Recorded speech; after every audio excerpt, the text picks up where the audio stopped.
things in life that's certain. Death, taxes, and 85 will always go.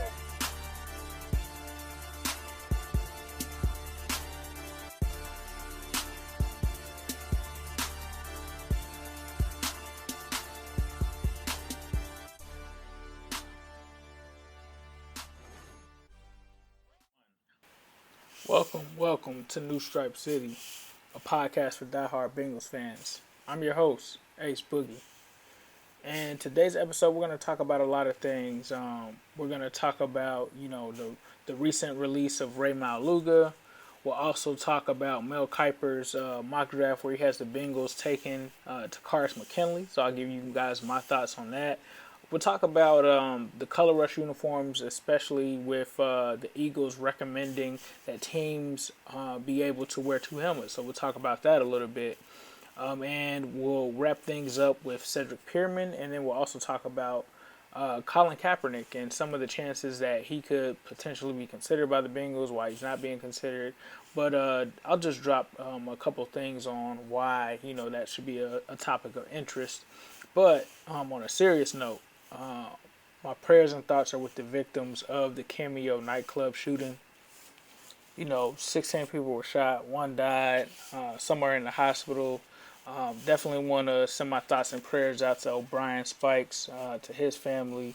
And it's just a shame that things like this have to happen, especially when people are going out to have a good time. I can truly remember myself being from Cincinnati, growing up and going out to nightclubs and being worried about going to the wrong nightclub because you never knew what was going to happen. And that was one of the factors that kind of actually pushed me away from Cincinnati when it got time to go to college and all of that. But on a serious note, I had really started to see the progress that Cincinnati had made since then with my recent return and, just being connected to a lot of my friends back from high school.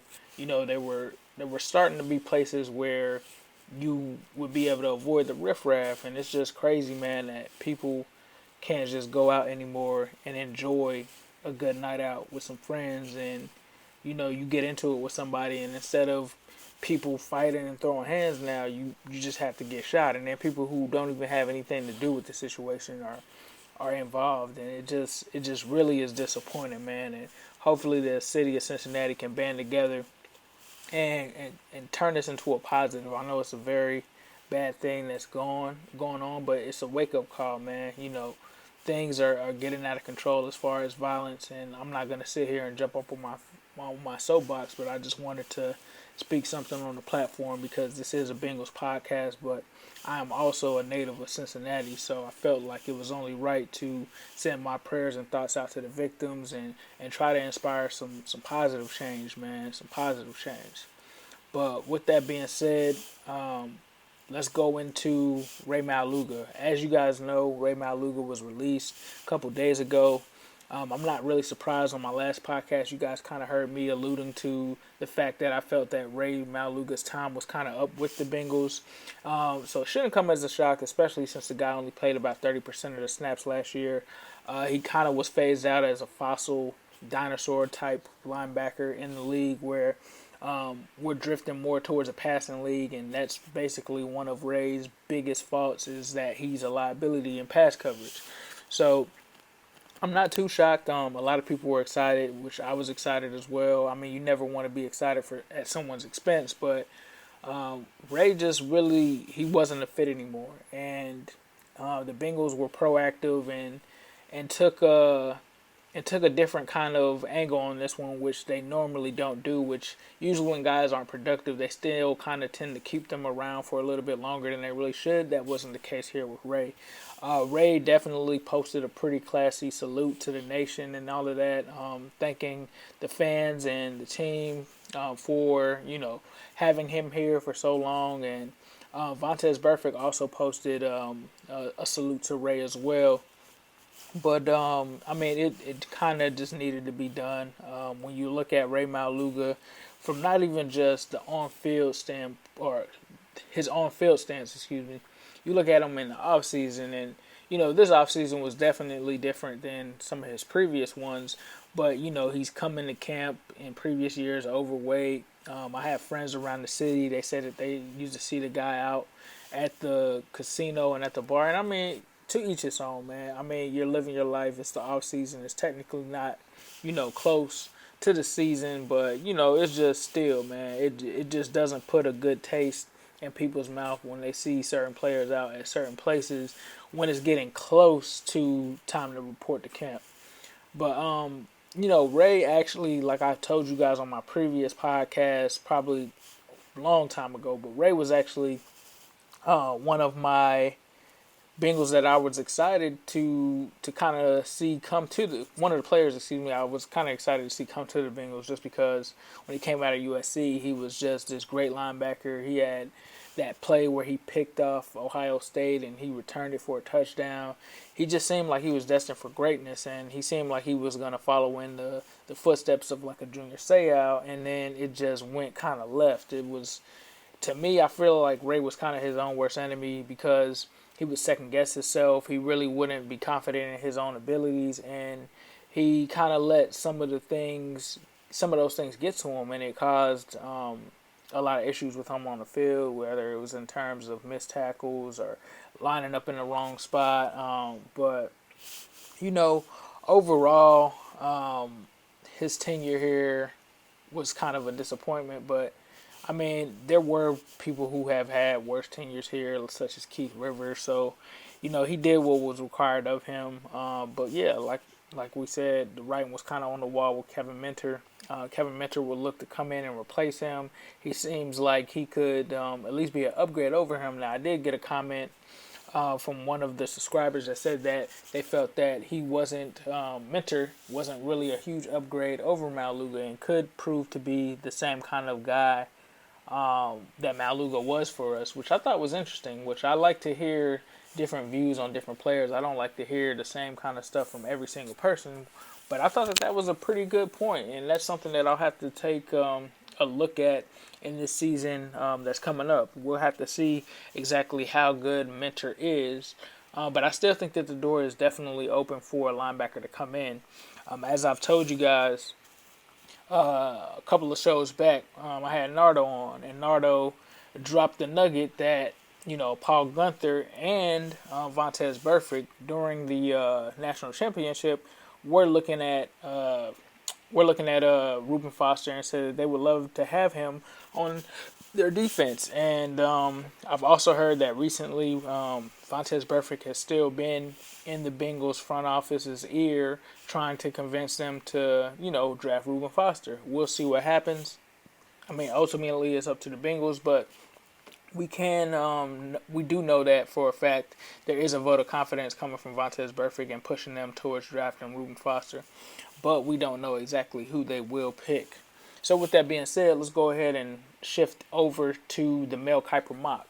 So Mel Kiper released his mock. I think it was his third one, and he had an interesting pick with the Bengals drafting Takarius McKinley. I'm not truly upset with the actual player, but the place where he has us picking him is kind of a questionable pick to me, just because the fact that Takarius McKinley is returning from an injury.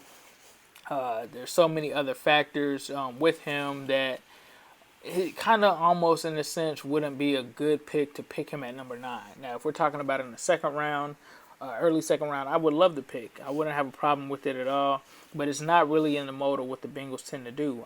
But Takarius McKinley is a pretty good player, so I wouldn't be upset with the player, but where the position is what I don't like. So to me, it kind of, if Takarius McKinley was 100% healthy, it definitely wouldn't be a stretch at all. But I think that he's kind of aiming for the fences here with this one. And I mean, I respect Mel Kiper, but when you really consider his track record, he hasn't been that accurate as far as being a predicting the exact spot where guys will go. Tom McShay has actually kind of outperformed him in recent years, and a lot of those guys really aren't some of the most accurate, and you can find a lot of them on the Huddle Report where they talk about some of the highest guys, and guys like Standig and guys from other places are actually in smaller market media outlets actually are more accurate than those guys. So I usually kind of go by those guys, but I respect Mel. he does some pretty cool things with his hair. So yeah, I mean, I could kind of see Takaris McKinley, but do I think that it'll truly happen? Not necessarily. I don't really think that Tak would be that high on the Bengals' radar at 9. It's just, with so many variables with the medical, and you're not knowing exactly when the guy's going to get back, and then the fact that you kind of need an edge rusher now. Now, I am kind of open to the fact that it was kind of like a tweener kind of guy, because when you look at the Bengals' history since Marvin Lewis has been here, they actually don't take the 6'6" defensive ends in the first round, but they have taken edge rushers, so I can kind of see where he's coming from with that. But I almost would kind of feel like Tim Williams would be more of a consideration there at 9 than the Takaris McKinley. Although Tim Williams does have his recent issues that were reported with drug use, and he had a gun charge that was dismissed. So we'll have to see what exactly goes on with Tim Williams. But I think that he would be a better fit there at number 9. Realistically speaking, if we're just talking about taking an edge rusher that's a tweener, that the sky is the limit for, and isn't a health risk, I'd definitely go with Tim Williams there. But no issues with Takaris McKinley being there. I just don't really think that it's. I just really don't see it happening. Let me just put it like that. And I mean, we are about 30, 31, 32 days away from the NFL draft, so a lot of things could change with Mel's mocks the closer we get to the draft. So that's just my thoughts on that. But an interesting thing that came up was the Eagles filed some kind of motion with the NFL to kind of see if they would allow teams to wear more than one helmet. Apparently, there was a rule change that forced teams to only be able to wear one helmet. That's why when we wore our Color Rush uniforms last year, we weren't allowed to actually change the helmet up. So, that sparked a lot of interest, because if this does go through and teams are allowed to wear more than one helmet, when the Bengals wear their Color Rush jerseys next year, it'll be interesting to see what kind of helmet they'll go with. A lot of people would love to see the white and black helmets. I thought that those Color Rush uniforms were the dopest ones. I mean, I'm a Bengals fan, but no bias. Like, I felt like we had the dopest Color Rush jerseys out of any team out there. But if it was up to me, I think I'd love to see the inverted helmet. I know some people would love to see the white and black helmet, but I would love to see the inverted helmet, man. The black helmet with the orange stripes would just be too dope to me. Like, if we were able to wear the all black unis with the inverted helmets, I mean, to me it's a no-brainer. There's actually a picture of Marvin Lewis floating around on the internet, if you try to look it up, where he actually has an inverted helmet in the background. So I know that, Marvin Lewis knows about it. So, I mean, it would be interesting to see if they actually consider that. But I think that, the white uniforms were dope. I can't wait till we get to wear them again next year. I am still trying to track down a Tyler Eifert stitched Color Rush jersey. I really want one of those Eifert joints. Usually I always get the AJ Green. You can never go wrong with AJ Green, but I kind of wanted to get an Eifert just to kind of go in a different direction with it. But yeah, man, I would be real interested to see how that would kind of turn out if they do allow those two helmets. But another news nugget: Cedric Pearman was retained by the Bengals. Not a shocking signing. Also, Wallace Gilberry was retained. Both of these signings weren't really like surprises to me, because Pearman is more of that special teams ace, and the Bengals really value special teams on a whole nother level. So I wasn't surprised to see him come back into the fold, and he's a guy that could be one of those leaders in the locker room that the Bengals are looking for, which he's kind of already been that for the special teams unit. But as we saw with William Jackson III last year, he kind of served as that figurehead role for him, and was instrumental in keeping him motivated during his time with his torn labrum injury last year. So Cedric Pearman makes sense. Wallace Gilberry makes a lot of sense, because he kind of replaced Marcus Hunt last year and came in and was more productive than Hunt in the games that he was there. He only had 2.5 sacks, but Gilberry is more of that rotational guy, and I think he's somewhat insurance for Marcus Hardison if he can't hold up. But by no means do I believe that he's a lock to make the roster. But we definitely have have to have some competition that balances out. And I haven't seen the numbers exactly on his contract, but I'm pretty sure that it's probably not too high on the guaranteed end. But like I said, both of these signings with the Bengals bringing them back into the fold aren't really surprises. So, a big topic in some of the mainstream media right now, as far as the NFL, is the Colin Kaepernick situation and why he isn't getting an opportunity with other teams.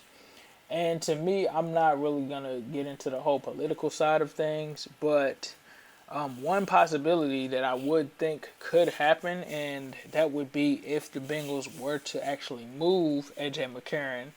I think that the Bengals would consider bringing in Kaepernick, and the only reason I feel like they would consider it, there would have to be a lot of certain variables in place for that. So number one would be AJ McCarron obviously would have to be traded. Number two would be Kaepernick would have to come at a huge discount, which, I mean, given the recent news and everything around him, surrounding him, I believe that could be. I honestly think that he could be had for a pretty low price right now, especially with there not being much of a market for him. And the fact that, and the reason I believe this, and before you guys get upset, I'm not saying that it's going to happen, but the reason I'm saying this is because we all remember that when the Bengals drafted Andy Dalton, Mike Brown actually was considering drafting Colin Kaepernick. And, you know, Jay Gruden basically had to get on the table and bang for Andy Dalton to be the pick. And now early on, a lot of people were upset because obviously Kaepernick got to shine. He got to go to a Super Bowl. He got to showcase all of his talent. And people were thinking like, okay, did the Bengals make a mistake?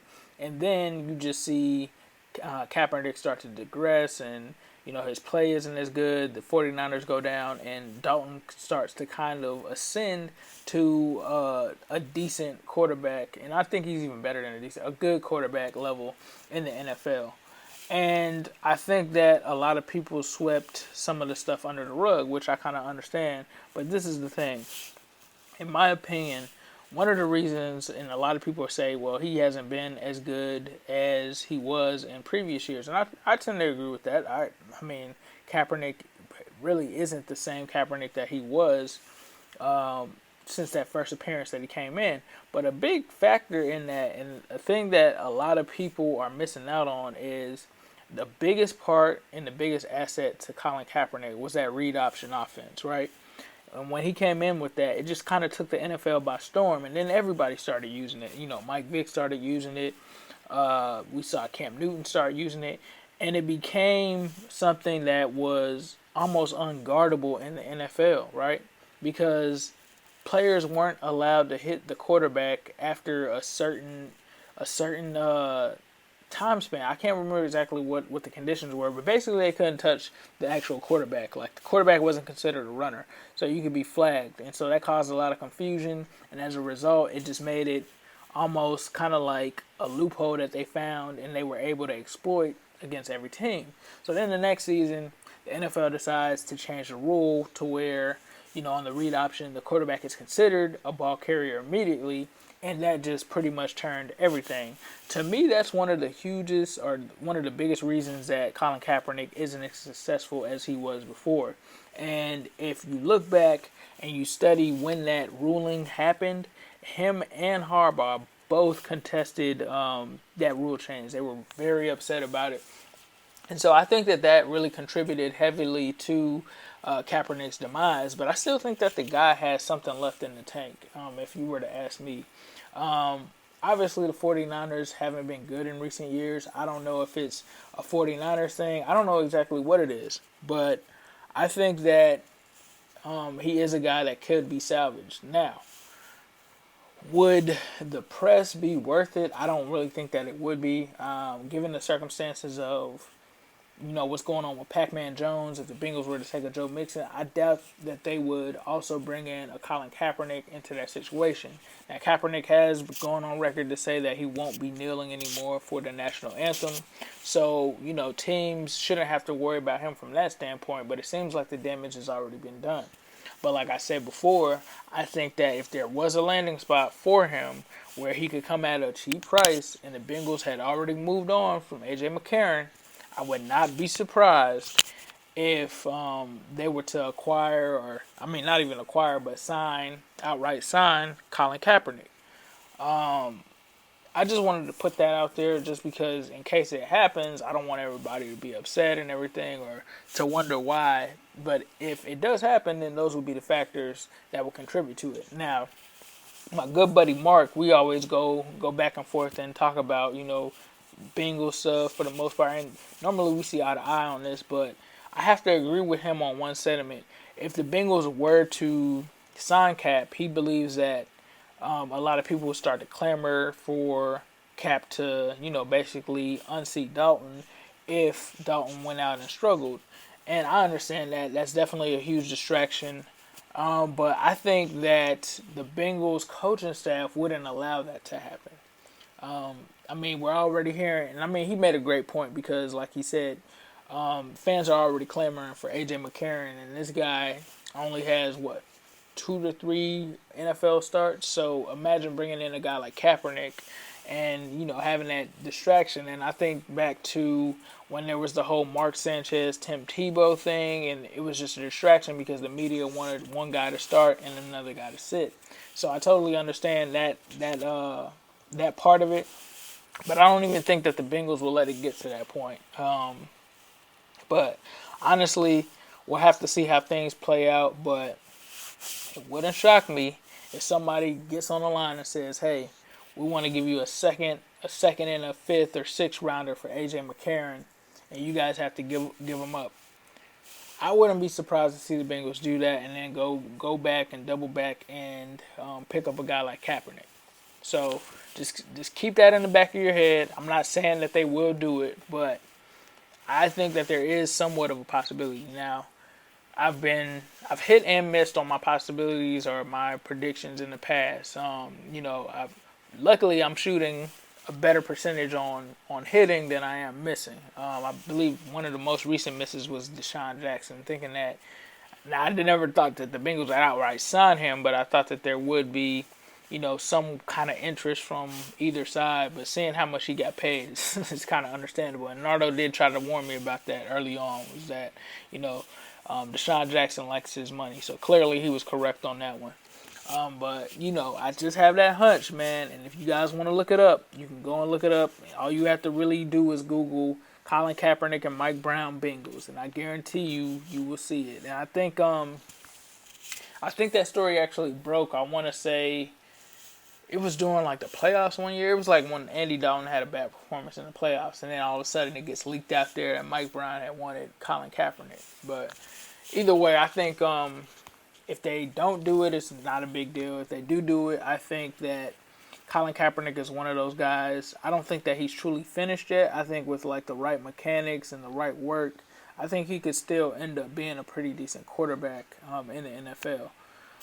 But with that being said, I just wanted to come and give you guys some early nuggets early with everything going on. I just wanted to kind of give and put something else on people's minds towards the Bengals and towards the current events that are going on in Cincinnati, man. Prayers go out to the victims, man. Let's try to do better, Cincinnati. And as always, I'm going to end this with a who day, all day, every day, and especially on Sunday. Always business, never personal. Here's the 3rd and 7, and McCarron goes down the field, and it's caught and breathes in for the touchdown. Things in life that suck. Death, taxes, and 85 will always go.